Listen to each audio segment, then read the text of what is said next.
Friends, இந்த சேமியா உப்புமாவை பாருங்களேன், பார்க்கவே எவ்வளோ ஒரு சூப்பராக இருக்குது. நம்ம கடலைப்பருப்பு, உளுத்தம்பருப்பு, வெஜிடபிள்லாம் சேர்த்துக்கிறதுனால சேர்த்து சாப்பிடும்போது சேமியாவோட அந்த அளவுக்கு டேஸ்ட்டாக இருக்கும். நீங்கள் வீட்டில் இருக்கிற ஸ்கூல் போகிற பிள்ளைங்களுக்கு லஞ்ச் பாக்ஸ் சாப்பிட செஞ்சு கொடுத்துருக்கலாம்.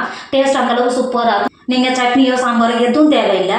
நீங்கள் இந்த மாதிரி உப்புமா பண்ணி பாருங்களா, எதுவுமே தேவையில்லை. டேஸ்ட் அந்த அளவுக்கு சூப்பராக இருக்கும். இன்றைக்கி சேமியா உப்புமா எப்படி செய்யலான்னு பார்க்கலாமா?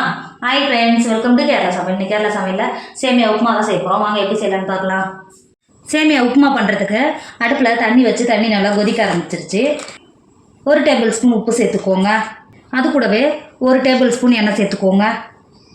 எண்ணெய் சேர்த்து கொடுத்துட்டு நான் 1.25 கப்பு சேமியா எடுத்து வச்சுருக்கேன். இப்போ உள்ள சேர்த்துக்கோங்க. சேமியாவை சேர்த்து கொடுத்துட்டு சேமியா சேர்த்து நல்லா கொதிக்க ஆரம்பிச்சிருச்சு. இந்த மாதிரி நல்லா கிண்டி கொடுத்துக்கோங்க. நீங்கள் இந்த மாதிரி கிண்டி கொடுக்கும் போது தான் கட்டி எதுவும் பிடிக்காமல் நல்லா ஈவனாக வெந்து வரும். இப்போ பாருங்கள், சேமியா எந்த அளவுக்கு நல்லா வெந்து வந்திருக்கு பார்த்தீங்களா? நீங்கள் சேமியா வெந்ததை இந்த மாதிரி சேமியாவை எடுத்துகிட்டு இந்த மாதிரி கையில் எடுத்து பார்த்தீங்கன்னா இந்த அளவுக்கு உடையணும். இந்த அளவுக்கு உடஞ்சாவே இது நல்லா வெந்து வந்திருக்கு. இந்த அளவுக்கு உடஞ்சாவே 80% நல்லா வெந்து வந்திருக்கு. இப்போ இறக்கிக்கோங்க. இறக்கிட்டு தண்ணியை நல்லா வடிகட்டி எடுத்துக்கோங்க. சேமியா உப்புமா பண்ணுறதுக்கு அடுப்பில் இரும்பு கடாய் வச்சுருக்கேன். 2 டேபிள் ஸ்பூன் எண்ணெய் சேர்த்துக்கோங்க. நீங்கள் எண்ணெய்க்கு பதிலாக நெய் சேர்த்து கூட பண்ணலாம். டேஸ்ட் இன்னும் நல்லாவே இருக்கும். எண்ணெய் சேர்த்து கொடுத்துக்கோங்க. எண்ணெய் சேர்த்து எண்ணெய் நல்லா சூடாயிடுச்சு. 2 டேபிள் ஸ்பூன் கடலைப்பருப்பு எடுத்து வச்சுருக்கேன். உள்ள சேர்த்து கொடுத்துக்கோங்க. அது கூடவே 2 டேபிள் ஸ்பூன் உளுத்தம்பருப்பு சேர்த்து கொடுத்துக்கோங்க. சேர்த்து ஒரு கைப்பிடி அளவு நிலக்கடலை எடுத்து வச்சுருக்கேன். உள்ளே சேர்த்து கொடுத்துக்கோங்க. சேர்த்துட்டு ஒரு 2 செகண்டு நல்லா வறுத்துக்கோங்க. நான் நிலக்கடலையை தோல் நீக்காதான் சேர்த்துருக்கேன். இப்போ பாருங்கள், கடலைப்பருப்பு நம்ம சேர்த்து உளுத்தம்பருப்பு நிலக்கடலை 3 சேர்ந்து நல்லா வறுந்து வந்துருச்சு. இப்போ இந்த ஸ்டேஜில் பொடியாக கட் பண்ணி வச்சுக்கிறேன். 1 டேபிள் ஸ்பூன் இஞ்சி சேர்த்துக்கோங்க. அது கூடவே பொடியாக கட் பண்ண 1 டேபிள் ஸ்பூன் பூண்டு சேர்த்துக்கோங்க. பொடியாக கட் பண்ணி வச்சுக்கிறேன். ஒரு மீடியம் சைஸ் வெங்காயம் உள்ளே சேர்த்துக்கோங்க. அது கூடவே 2 பச்சை மிளகா கட் பண்ணி வச்சுருக்கேன். உள்ளே சேர்த்துக்கோங்க. சேர்த்துட்டு நல்லா வதக்கிக்கோங்க. சேமியா உப்புமாவுக்கு வெங்காயம் இந்த அளவுக்கு வதங்கினாவே போதும். இப்போ பாருங்கள், வெங்காயம் நம்ம சேர்த்து கடலைப்பருப்பு, உளுத்தம்பருப்பு, பச்சை மிளகாய் எல்லாம் சேர்ந்து எந்த அளவுக்கு நல்லா வருந்து வந்திருக்கு பார்த்தீங்களா? இப்போ இந்த ஸ்டேஜில் 1/4 கப் பீன்ஸை கட் பண்ணி வச்சுருக்கேன். இப்போ உள்ளே சேர்த்துக்கோங்க. அது கூடவே ஒரு கைப்பிடி அளவு கேரட்டை கட் பண்ணி வச்சுருக்கேன். உள்ளே சேர்த்துக்கோங்க. கேரட்டு பீன்ஸும் ஒரு 10 நிமிஷத்துக்கு நல்லா வதக்கிக்கோங்க.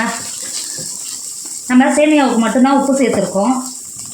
இப்போ ஒரு 1/2 டேபிள் ஸ்பூன் உப்பு சேர்த்துக்கோங்க. நம்ம சேர்த்த காய்கெல்லாம் உப்பு சேர்த்து நல்லா வதக்கிக்கோங்க. உப்பு சேர்த்து வதக்கும் போது கேரட்டு பீன்ஸு நல்லா உப்பு பிடிச்சி சட்டுன்னு வதங்கி வந்துடும். இப்போ வதக்கிக்கோங்க. இப்போ பாருங்கள், நம்ம காயெல்லாம் சேர்த்து நல்லா வதங்கி வந்துருச்சு. இதில் நம்ம வேவிச்சு எடுத்து வச்சுக்கோம்ல சேமியாவை உள்ளே சேர்த்துக்கோங்க.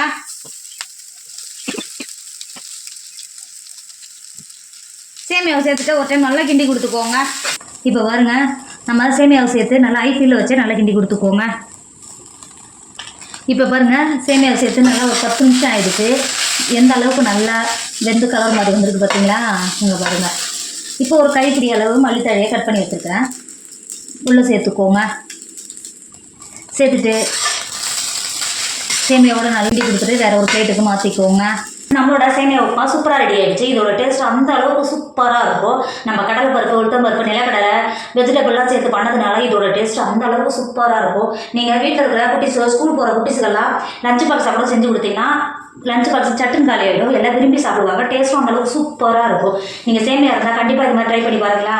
அந்த அளவுக்கு டேஸ்ட்டு சூப்பராக இருக்கும். உங்களுக்கு ரொம்ப ரொம்ப பிடிக்கும். என்னோட வீடியோ உங்களுக்கு பிடிச்சிருந்தா உங்கள் ஃப்ரெண்டு, உங்கள் ஃபேமிலிக்கு ஷேர் பண்ணுங்கள். மறக்காமல் கேரளா சமையலை சப்ஸ்கிரைப் பண்ணிக்கோங்க. தேங்க்யூ.